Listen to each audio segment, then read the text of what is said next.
Well, hello, everybody. This is Pastor Eric Lee here at the Springfield Baptist Church, along with, Curtis Akeem, the next gen pastor. and this is the Handoff podcast. And what is this, our fifth episode? We're grateful for all of the people who've been listening and for people who have thought enough to incorporate us into their time, into their day.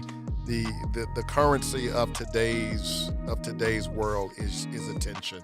Yes. And the fact that you give us your attention speaks volumes, and we're thankful for that, and we're hopeful that you're able to share this podcast. We recognize that the Church of the Living God is at a real time of crisis. There's so many people who are above 40 and below 40 who have different attitudes about the Church of the Living God. Yes, sir.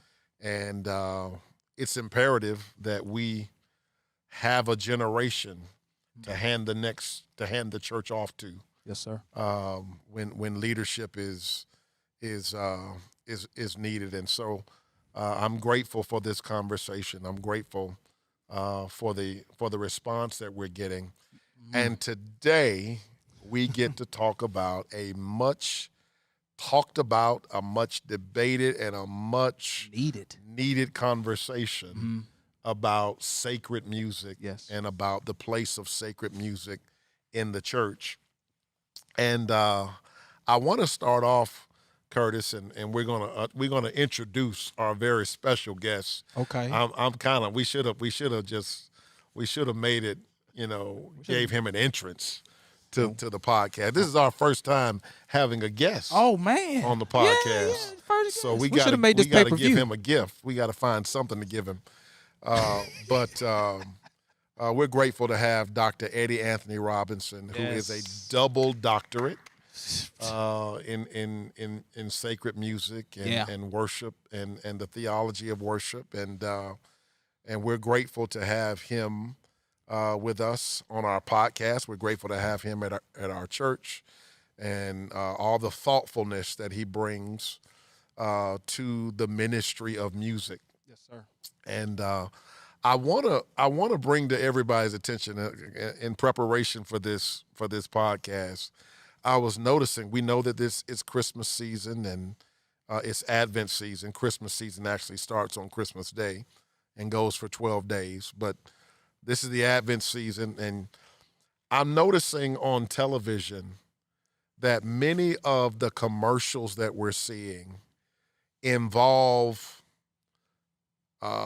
traditional hymns and sacred music, and these companies and advertising firms are so willing to change the lyrics to sell whatever product they want to sell. And the reason they're doing this is because they know that there is an audience that is familiar with the tune. Yes, sir.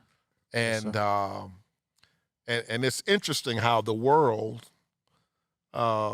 is almost willing to celebrate sacred music more than the church is willing to celebrate sacred music. And I wanted to, I thought it'd be great if we had a conversation. As a matter of fact, it was your idea that we have a conversation with Dr. Robinson, because this is one of those generational debates and generational discussions that I think is necessary, but it also needs to be informed by definitions and informed not just by how people feel, but by some concrete understanding of what we're trying to accomplish in sacred music. So, Dr. Robinson, welcome to the Handoff podcast, and we will find you a fake poinsettia to give you as a gift eventually before our time is up. But we celebrate you. We're thankful for you, and thank you for doing this. Dr. Robinson, probably doesn't need much by way of introduction, but you are highly respected in this field. Yeah. Tell us about. I know you didn't come here to talk about yourself, but tell us about Hampton University that just started a Department of Religion. You are now on the faculty Oh, of the we making new announcements. Hampton University Department of Adjust your Religion. mic too. We give God praise for that. Can you say more about what that means?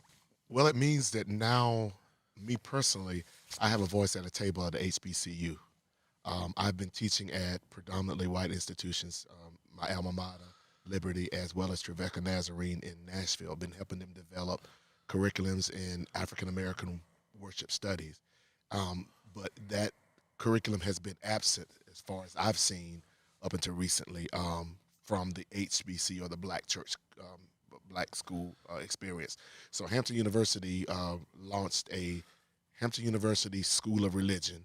They announced it some years ago, but with the pandemic and all of that happening, it was kind of slowed down. They did offer some courses, but now they officially launched a School of Religion, and I'm happy to be a part of the first faculty group. And so we're in the process now of developing classes, and classes hoping to go live in January. Oh, So wow. I will be predominantly doing stuff in worship. That's So awesome. That's we had a awesome. first meeting the other week, and when I looked around the landscape and everybody introduced themselves, nobody introduced themselves as an authority in worship or had the background in worship but me. So that I kind of feel like I'm going to be developing primarily the worship classes that are offered. Wow. And to all of your students, past and present, I know that that this is going to be really foundational, and it's going to really help not only the Black church, but I think it's going to help the church at large. church. So there's probably nobody else better to ask this question. Exactly what is sacred music? What is it that makes it sacred? And this is no written definition. This is an Eddie Robinson definition. I view sacred music as music that celebrates and honors the holy, honors God, brings attention to God, brings worship to God. And it can cross the spectrum of so many different genres.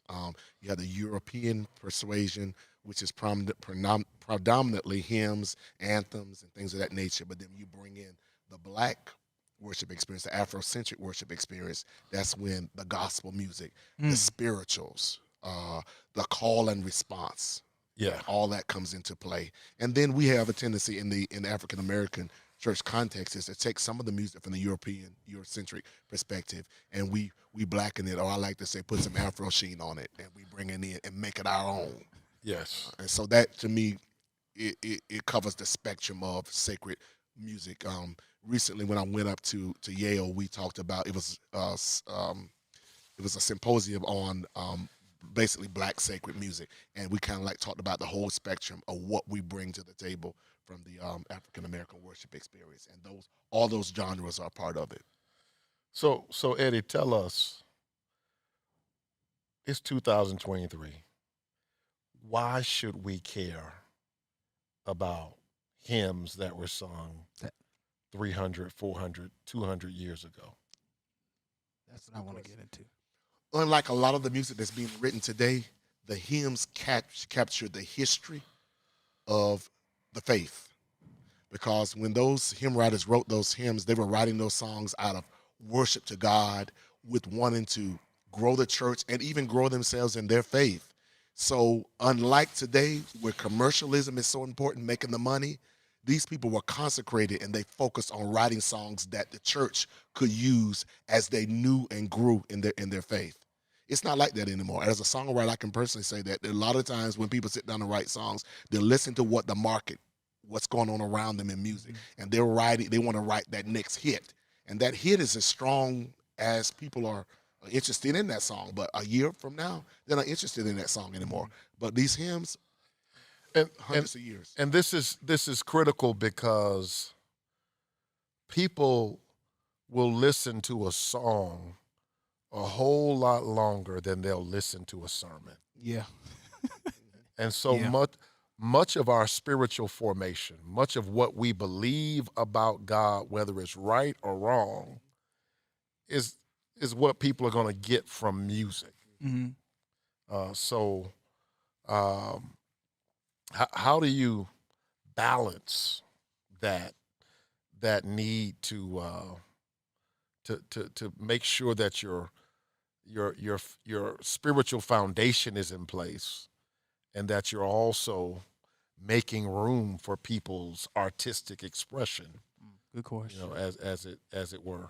Well, I think it's important in this day and time in which I personally have taken on a few, but we've got to mentor. We got to mentor songwriters. When I did my first doctorate, which was in worship studies, my dissertation was on the spiritual formation of the songwriter in the black church. Because I felt that the spiritual formation of a person who writes the songs that the people sing now and will be singing for years is so important. So I argued that a songwriter needs to have a pastor's heart, because a pastor is not going to feed and teach his congregation if he loves them something that's going to be detrimental to their spiritual growth. So as a songwriter, you're going to write songs that are going to be pastoral in nature, in that you want to feed the congregation. Okay. It's got to be relational, because as a songwriter, I mentioned them that you got to have relationship with people in the congregation and listen to what they're going through, and then take paper, a pen, and put to paper and write those experiences, write out what people are going through, and a song that's going to minister to them in their time. So there's so much spiritual formation that needs to take place in the life of the songwriter, as spiritual formation takes place in the life of the preacher. But unfortunately, because market-driven, everybody wants to get their songs out there, people are not thinking that what I'm writing is going to have an impact on this generation of the church and even generations to come. So if I write something wrong or say something wrong in a song, they're going to be singing it wrong like that for generations. Yeah. So there's a lot that's involved with that I think is missing in today's church context as far as the songwriters are concerned. So I have a question to that. So where do you think, if there's a time you can put on it, to where that was lost? The 90s. Okay. I think we started to stray in church music in the 90s. Got you. If you notice now, when it comes to choir music was the predominant music in the church from the 90s up until the early 2000s. Yes. And if you notice now, when we go back to do choir music, most of the music that you're hearing from choirs, if a church still has a choir, is music that was from the 90s. Thomas Whitfield, the Milton Brunson and Thompson Community Singers, Mississippi Mass Choir, Georgia Mass. Those choirs' music is still alive in the church, because around 2000 or so is when the worship teams and the praise teams became very, very prominent. So the music shifted from being choir nature music to being more ensemble nature music. The choir, whosoever will, let him come. Yeah. If they can't sing, we put them in the back. Yeah. Somebody that can sing. Worship ensembles, the praise teams now, it is hand-chosen people who really can sing. They audition now. Right. They don't let you sing unless you can hold your part and be a frontline mic person. Yeah. So I think that's where it changed, because songwriters started writing more worship music, which was more intentional on a specific sound. Your mic, Dr. Robson. Sorry, I got carried away. And as a result of that, we've lost a lot of choir music. Now, I've worked hard in my years of being in the Thomas Dorsey Convention and the Gospel Music Workshop of trying to keep choir music alive. Now, of course, it's, to some, the younger generation, it's viewed as a dinosaur, the style of music that we're trying to keep alive. But that's what sustained the church. The choirs sustained the church. Right. And even if you don't have people in the choir stand, the congregation could sing, because I always say that's the biggest choir in the church anyway. So I was going to ask you a follow-up question. So can you just speak to a little bit of why the choir is important? Well, it develops relationships. It allows, when I say choir, we think of people in a choir stand as a choir, but when I think of choir in the church, I think of the congregation. Gotcha. Because that's the biggest choir in the church. That is the singing organism in the church. Because before we had choirs, the congregation did all the singing. And there's some churches now that say the choir's going to be off this Sunday, we're going to do congregational singing. And that allows everybody to become one. And there's no, you can't sing, so you can't be in the choir. Well, you're in the congregation. The congregation is the choir, means everybody sings. Right. Right or wrong. Right. That's why I like here in our church to have, come on, let me hear y'all sing it. Tell the choir don't sing. I want to hear the congregation sing it. Eddie, there's again, there's so many nuances musically, but not all Christmas music, what the world considers Christmas music, is actually sacred music. Pop goes the weasel. We're starting the conversation. Silent Night is sacred music. White Christmas is not sacred music. Mm. Carol of the Bells is not sacred music, but they're considered Christmas music. And could you just give us a working definition of, for me, it's music that tells the story of the gospel. Mm. But do you have another working I definition? think sacred and the secular. I think you have sacred Christmas music that really hones in on the story of the nativity. Gotcha. And then you have secular, really that captures the essence of the season and the mood of the season, Yeah. but it doesn't necessarily, do have anything to do with the nativity. Now, you have some songs that are viewed as sacred because they talk about the story of his birth, Mm-hmm. but they are really not sacred in that it's not supported by scripture. One of that I love so much, but it's not scripture at all. But we have to be careful with it because our kids are starting to think that it was a little drummer boy. Really? Yeah. Because and he smiled at me. They're saying baby Jesus smiled at me. So all Yeah. that's a part of a story. Right. But it's a story that has great imagination and creativity. But we have to be careful that we teach our generation, teach these kids that this is a nice Christmas song. It has a story in it, but that's not necessarily biblical. Mm. Yeah. Mm. Mm-hmm. Mary Yeah. nodded. The ox and lamb kept time. Yeah. And so in your mind, when kids start thinking about the Christmas story, that comes into their mind, that there was a little drummer boy that played his drum for Jesus. Right, He had right, nothing right. to give. Can I go back to the hymns? And one of the things that I asked Curtis, and I'm gonna let him answer it first, because given what you said about hymns, if you're a Bible reader, you ought to have a favorite Mm-hmm. Bible verse. If you read the Psalms, you ought to have a favorite psalm. What's your favorite hymn? What, when you think of hymns, not necessarily one you would quote from the first verse to the fourth verse. Okay. But is there a hymn? Is there a chorus of a hymn that would be your favorite? It's probably The Blood Will Never Lose Its Power. And I wonder if that's even the correct name. But that hymn right there, just every time, it gets me about ready to lose my mind. Yeah. In the most discreet way possible. I'll be about ready to cut up when they get to sing. Cut up. I'll be ready to cut up. And then when the church starts lifting it up, Uh-huh. and then we start getting real high in that moment, that's one song. Because that's the first hymn that made the blood real to me. Yeah. I like, to take a turn to a more serious place. That song represents exactly what the blood is to me. That was the first time that I really sat down, analyzed the lyrics somewhat, and it became real to me. Just like we had a conversation one time about when did it become real to you. First time I heard that hymn, that's when it became real to me. Yeah. I don't want to rain on your experience, but the blood would never lose its power. Does not necessarily pass the criteria for a Hymnody. Hymnody. Tell us what the criteria. Yeah, to break that down. Well, it is strophic. It's in the book. It's in strophic. But I got songs in the book, but then my songs that are in the hymn book are not necessarily hymns. Okay, break that down. Well, there's songs we tend to, in the new age, we tend to compile hymn books based upon what is the singing language of the people.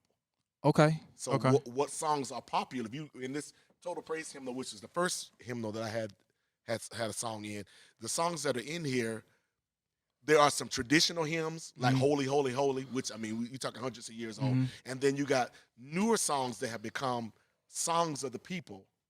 So they embrace them as hymns, but the Blood Will Never Lose Its Power was written like in this early 70s. Really? So technically, it was a gospel song. So is there another name for it in the hymn family, or is it just? I would call it a gospel hymn. Okay. And 50 years from now, when we go home to be with the Lord, probably, that generation will view it as a gospel hymn. But there are other hymns, like one we did a few Sundays ago, Yes, God is Real. That was a gospel song. It was a gospel song, but it was written in hymn fashion. Any that was strophic. Strophic means they had a rhyme scheme. Okay. And that the end of sentences rhyme with each other. And then it had a chorus. Because if you look at traditional hymnody, you got the verse, and then you got a chorus that's in between every verse. Every verse, that's why I like to sing a verse here at the church, because every verse tells a little bit more of the story. Right. Not to cut you off, but I did want to ask a question because it is funny to me. Me and you have talked about this in private, but where did it come from for churches to sing the first verse, probably the second, and then drive the chorus home? Where did that come about? Part of it was they didn't have hymnals. A lot of times I only be knowing the first verses, and it'd be like, Yeah. we singing the whole song. This is the first church where that's a literacy issue. Yeah. really. And in the older church, a lot of times they had a chorister or a soloist that sang the verses because they had a hymn book. Line The hymns. congregation didn't have And then they would come. Everybody knew the chorus. Yeah. Even Yeah. Now, they may not know the verses don't pass me. Not when you get to say. Everybody who wants to sing and knows they're gonna sing it.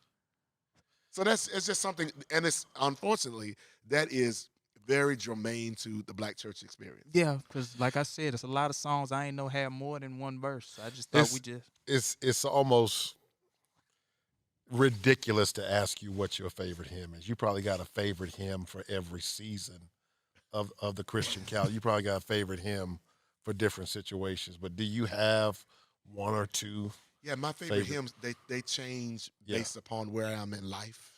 Yeah. And how God magnifies himself in my life. But one of my favorite hymns. Turn your mic too. All right. One of my mic with you now. Come thou fount of every blessing, tune my heart to sing thy praise. Streams of mercy never ceasing, call for songs of highest praise. Teach me some melodious sonnet, sung by flaming tongues above. Here's my heart, Lord, take and seal it for thy courts above. And people who don't like hymns, if they would take the time to study the lyrics of the hymns, it's so powerful. Mm-hmm. It talks so much about God and where you are, where you should be in your relationship with God. Teach me a song that only the people in heaven are singing. I like that. I would, if I were to answer my own question, I would say, great is thy faithfulness. All hail the power of Jesus' name. Let angels prostrate fall. 'Tis so sweet to trust in Jesus and to take him at his word. Hymns, are those traditional hymns?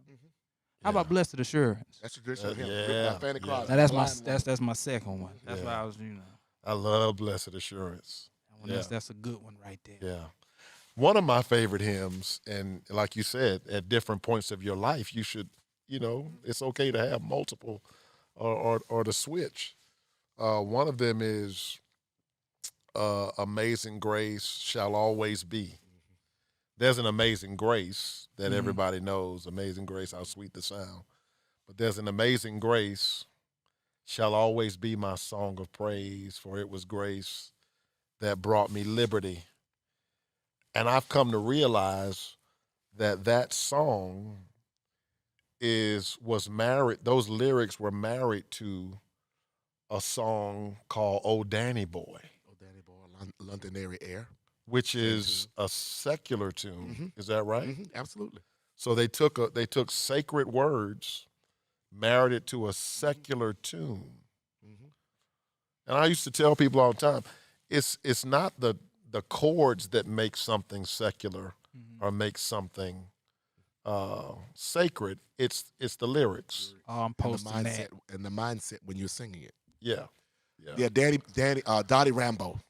Okay. So it doesn't necessarily, that hymn doesn't necessarily fall in the characteristics of a traditional hymn, because that hymn was written probably 70s, early 80s.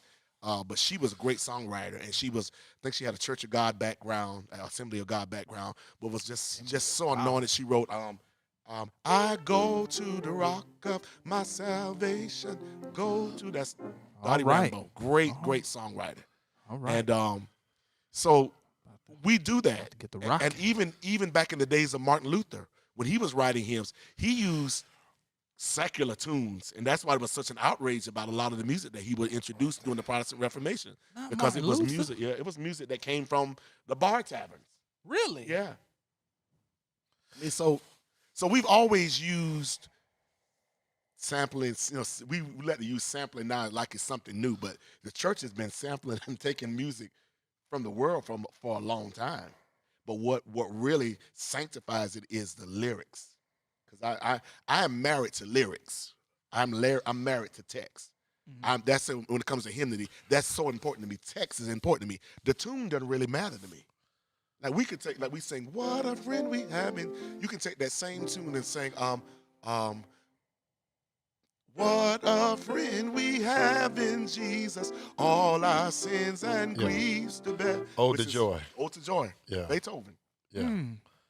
So my son, who's 14 years old now, my baby boy, and his mother had a conversation with him, and she said that he told her something that floored her, that one of his favorite songs was a song that was recorded by Yeezy. Okay. That You talking about Kanye? Kanye Okay. did a gospel album, Yeah. and that was one of the songs that resonated with my 14-year-old. Shout out to my guy. And I'm like, oh wow. My spiritual formation is Andre Crouch, James Brown, James I'm about to say- Cleveland, James Cleveland, Spiritual formation. James Cleveland, Fred Hammond, the Winans and the Tommies with Thompson Community Singers. That may not necessarily be the case for an up and coming generation. That their spiritual formation might be. I mean, Snoop Dogg had a gospel record. He He had, had a album. gospel And it went number album one. that was like It went number number one. one. And so, what do you? I don't subscribe to the wars, because I think it's important that those who love hymns don't have to be at war with contemporary gospel, don't have to be at war with inspirational, don't have to be at war, but we understand the differences. How do we try to incorporate? That's a good question, for Dr. people whose generational influences may be different than ours.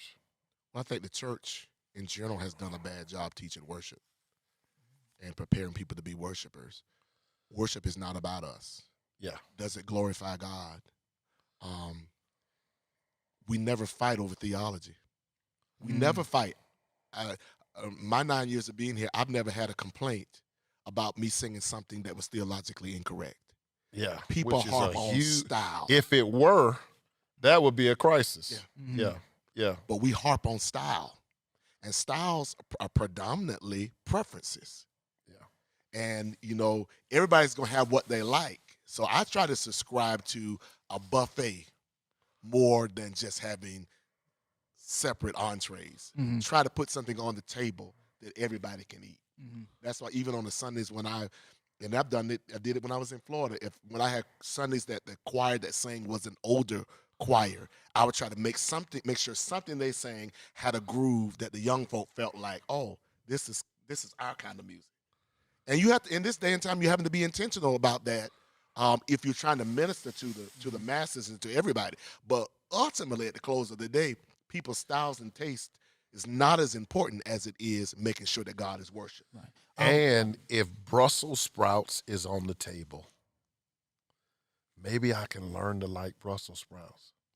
If there's something on the smorgasbord, if there's something on the buffet that I may not understand or appreciate, you know, it's an educational moment. Mm-hmm. Mm-hmm. I told the story, in one of our previous podcasts Oh yeah. about when I told my music teacher when I was a We ain't child, trying to I, hear that. I don't want to hear anthems, and Mm-hmm. I don't want to hear arias, and I don't want to hear symphonies. This ain't our kind of music. And this white woman had to tell, a 6-year-old, 7-year-old, 8-year-old child, maybe one day you'll appreciate what you don't currently appreciate. And you know, there's been a lot of our heritage in music that we don't even do anymore And because we've lost we appreciation. don't have an appreciation for it, but others do. Yeah. And that's why they're flying us across The the waters. seas to come spend 3 months over here. And Mhm. we're big stars over here. We're held in disdain over here. Mhm. We can't stand it. You antiquated stuff like that. But we go over to Germany and can be over there 3 months. And I have friends of mine That who can't are even not speak ministers of our music at can't even church. speak our language, but can sing the words of Yeah. the songs. Yeah. I have friends that go over there, and that's their livelihood. I- 3 months over in Germany. I talk about being in Israel 6 years ago, and we heard a Korean choir. Mm. We heard a choir from Sierra Leone, and they're just taking tours. Mhm. Mhm. This ain't no concert.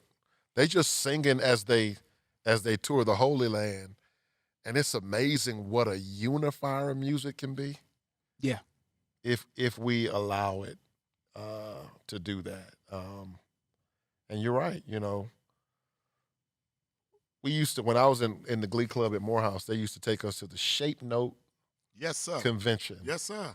in Hampton, Virginia. Mhm. And do Shape you have Note? any idea what a shape note is? Uh, and I'm willing to venture they don't have that anymore. It's in certain places. Okay. Villa Rica, there's a couple choirs out there that still sing the do re mi fa sol fa mi re do, So they would do it in do re mi, and then they would do Yeah. it in hymns. I grew up on that. That was Yeah. big in my community. Now, of course, Yeah. everybody who did that is now pretty much dead. Yeah. Wow. Yeah, that was really big in certain parts of the country. They're still doing that. You go into North Carolina, they like in South Carolina, choirs who sing a cappella are called Jubilee choirs. Mm. You go into Charlotte, they're called hymn choirs. Eddie, Mm. there was a man who was here for Resurrection Sunday a couple of years ago, and he was from China. And he walked all around this church doing service, and people were nervous. But he was so inspired to be here because he was able to witness what he had only seen in video. And he was writing about us. Wow. Yeah. Mm. And there's so much value in what the black church has to offer musically across the spectrum of its years. But we tend to, once an era or season is past, we think that's insignificant because we're off to the next. I was gonna ask you, to both of you all, where do you feel, in our culture, specifically in the black church, that things became old? Like, why is that a thing? So it's a 2-part question. Why do you feel like people in my generation feel like stuff is old? And why are we so quick to throw stuff away? If you just had to give your opinion on If I had to say, it depends on where you are. it. Mm-hmm. I look at, I had a privilege of being with Joyce Garrett, who serves as the minister of music at Alpha Street in Metro DC area, and she's announced that she's getting ready to retire. We all sat around the table and just talked about this, discussed stuff that we faced in our years of, and there was only one or two people there that talked about wars in their church dealing with music. And her church is, it's Pastor, you know that congregation, very large congregation, young, very mixed congregation. Mm-hmm. But worship music wars musically, Mm-hmm. it's not there because the tradition of their church has been that these styles of music are a part of our church's culture. Right. And so if Miss Lulu Jones leaves and and Curtis comes, Curtis knows this is what this church This is the stands tradition for of this musically. house. Yeah. So it's a continuation of what they've been doing for years. So it doesn't come as a shock. Now I think what has happened where it became old in that as the mega church scene came, as that came on that became a big thing in the black church. Everybody wanted to do what they saw everybody else doing. So if there was a church that totally had a disdain for anything traditional, spirituals, hymns, gospel, and they did only contemporary gospel, and their church was growing, okay, we got to do that because that's what they're doing. And so that's when stuff became you start hearing old school church versus new school church. Yeah. And I was like, why can't we just be church? Why we got to put a label on stuff? I remember growing up in the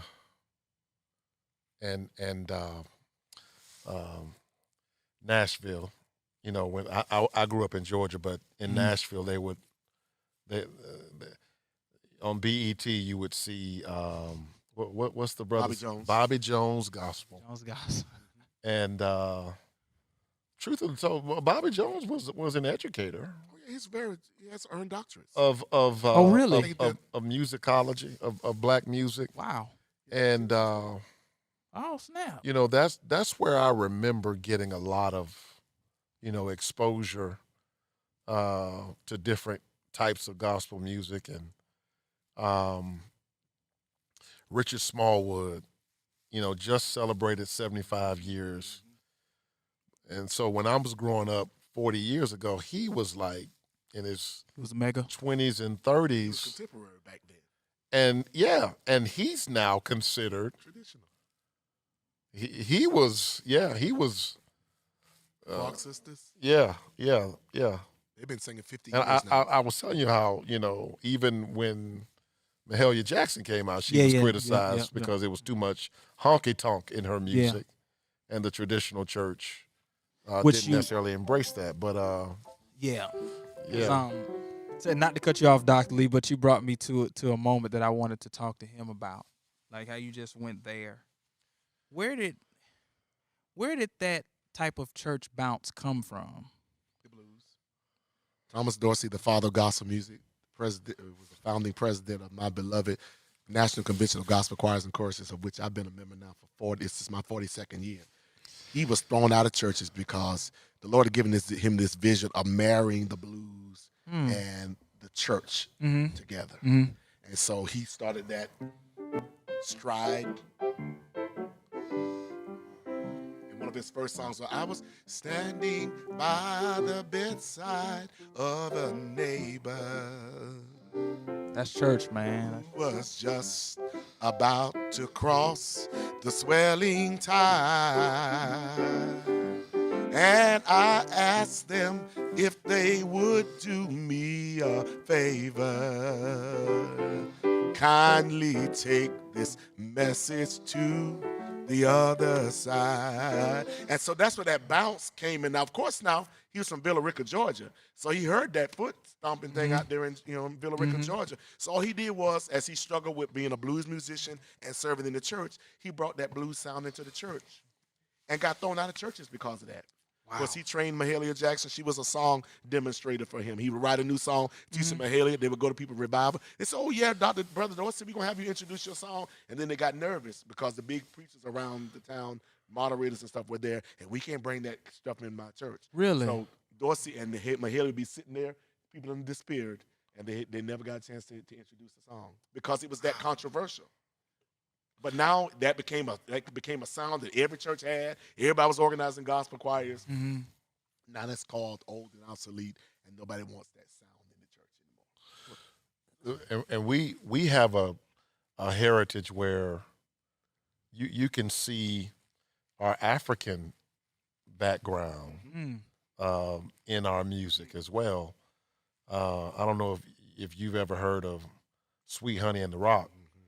But they tell the story of our music better than almost anybody because they can sing it all. Got you. And I just, I pray for a church where we can sing it all. Hallelujah chorus and Handel's Messiah and soulful Handel's Messiah. I thought you was about to say in easy. Jesus will fix it, and I shall wear a crown. I loved, Marcus Cosby, Dr. Marcus Cosby, who is pastoring one of the fastest growing churches in the country at Wheeler Avenue Baptist Church, and he's a little younger than me. He says, "I love it all. Mm-hmm. I love it all. I can go back and we can do it on a hardwood floor, or we can do Fred Hammond, or we can, we should not necessarily be at war with any of it. We should be able I think to it do captures the essence of who we are. Yeah. All of it. Now I do have my liking of sorts. Like, so growing up, I'm only 34, y'all. But growing up, I grew up in a traditional Baptist church with the wood floors and the washboards and the tambourine. So it's something about that church. Even just thinking back to being a little kid running around the church, we didn't even have a drum set. It was just the organ or the piano, the foot stumps, the claps of the people in those tambourines. It was just something special to me. Like, I love all music. Let's not get it twisted. But it's just something different about that. I don't know what it is. And the sounds of the people, even devotion. You know what I'm saying? People just singing songs that's on their heart. It was just something different for me. Now, I don't think we should go back to devotion. If the power went out in your church would go on. We having church.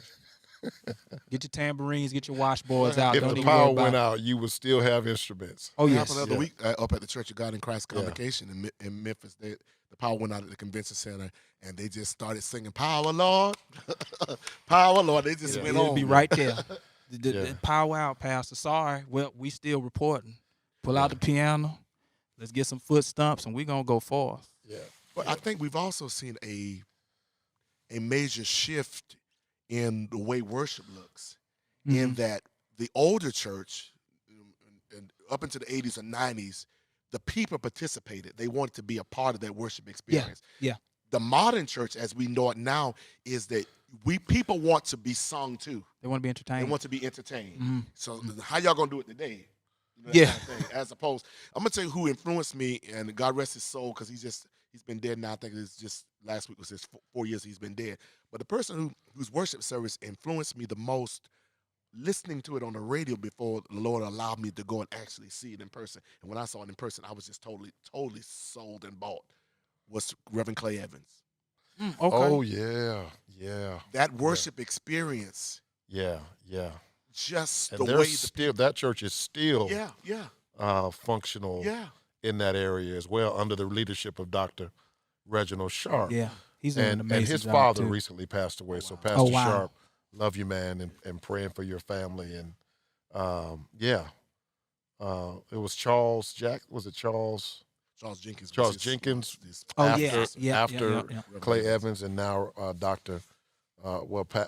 Pastor Reginald Sharp. That's one of our great worshiping bodies and great preaching, of course. I just envy that y'all got to hear this stuff in some sort of real time. Oh man, I went to Like- fellowship on several occasions, and I was just blown away to see it. Hear this 9 o'clock at night, and you got 250 people in the choir stand, and the church is packed, and people standing outside trying to get in for that broadcast. I can only imagine. And so I would listen to them. Then I would listen to First Church of Deliverance. They were the last ones. They came on at midnight, so they're actually in service. It was midnight our time, but it was 11 o'clock their time, and they're in service. Talk about Powerhouse. Powerhouse of Deliverance here in Atlanta. Yeah. When I came about, Powerhouse was in decline. They weren't doing the broadcast and stuff. Cathedral of Faith was still doing their broadcast on Sunday evening, and I would go over there because I'd be so enamored with the announcer. I just love to watch her. You're listening to the Cathedral of Faith, Church of God. And I was just so enamored with what she was saying. That was Black Atlanta church right there. Yeah. Cathedral of Faith. I miss when churches ain't have AC. That's what I say. I miss fan church, as they call it. Funeral. I miss the fans. choir anniversaries.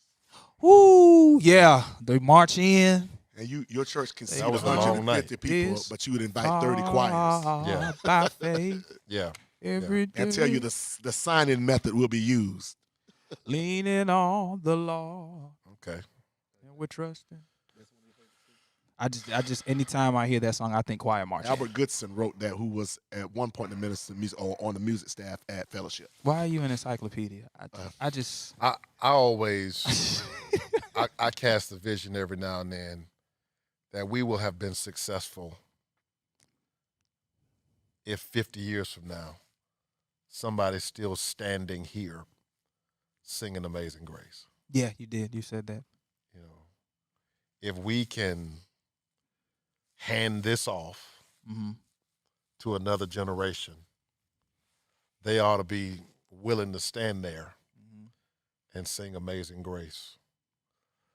Eddie, as we wrap up, what's the one thing that you would want the next generation to glean Yeah, please. from our ministry of music, sacred music? 3 things I think are very important to the church and for the success. By and the way, survival of the church. I didn't set him up for this question, and he got 3 things. I know, right? First and foremost, theology must be important. We must constantly develop our love for God's word and classical, let me underscore that, classical Christian theology, what the church fathers have taught, what the patriarchs of the church have taught. My old pastor used to say, God rest his soul, if it's true, it's not new. And if it's new, it's not true. We make up stuff as we go along. Theology, getting a strong biblical theology on worship. And that's true for preaching too. There's nothing that you should be preaching today that has never been preached before. Absolutely. We're finding a lot of that now, though. Yeah. So your theology, what you think about God, what you believe about God, is going to inform your philosophy, how you believe he should be worshiped. And then your philosophy will inform your methodology. Too often we spend more time on methodology, what I like, the style of worship. We want to have a blended worship, we want to have a traditional worship. That we make that more important than the theology, who we worshiping. So I would encourage and just inspire, build that theology, because your theology is definitely going to have an impact on what your philosophy, how God should be worshipped. And then that's going to ultimately make you draw the line and say, this is a methodology. The message never changes, but the method may change. So I do got one personal question. I know we're going to wrap up. So what do you say to a young pastor like myself that likes the old school of church, but is battling people that see all of the new ways as progression? And there's no need for this stuff. What do you say to somebody like myself who's watching that still has that reverence for our culture and wants to marry both? I think we need to have both. We need to have both. And God breathes into us and lets us see stuff differently as time changes. But he is never going to change. And he's worthy of worship, regardless of how we do it. Make sure that we are worshiping the creator more than we are the creation. And sometimes in our churches in this generation, we tend to unknowingly worship our worship.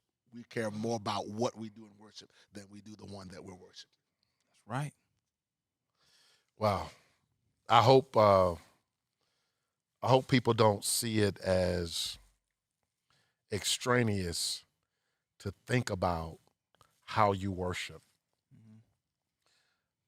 We have so many embedded theologies that we never really flesh out and we never really think about. But there's some things that if we think about it, you know what? There's a better way than what I'm comfortable with. And I'm grateful to be in a church where we think about what we think about. We think about what we believe. We think about what we worship, how we worship, and we think about who we worship. And not afraid we try to ask to be the intentional questions. about it. Yeah. Well, this is our wrap up for this 5th episode. Special thanks to Dr. Eddie Anthony Robinson. It was our first guest. Your fake poinsettias are going to be brought to you very shortly.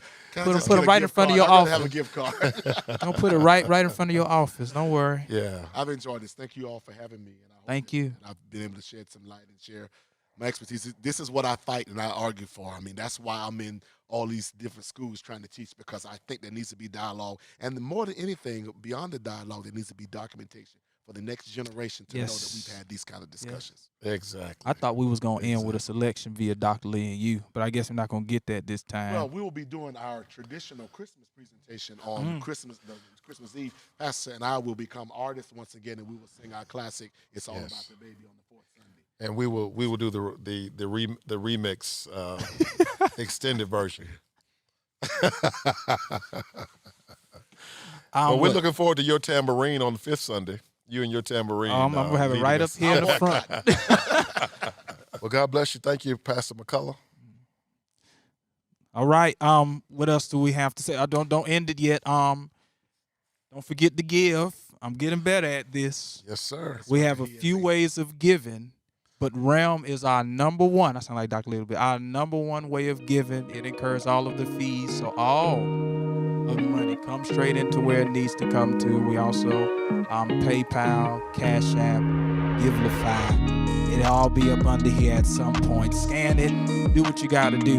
But if you leave it up to me, use Realm, people. All right. And other than that, I think that's about it.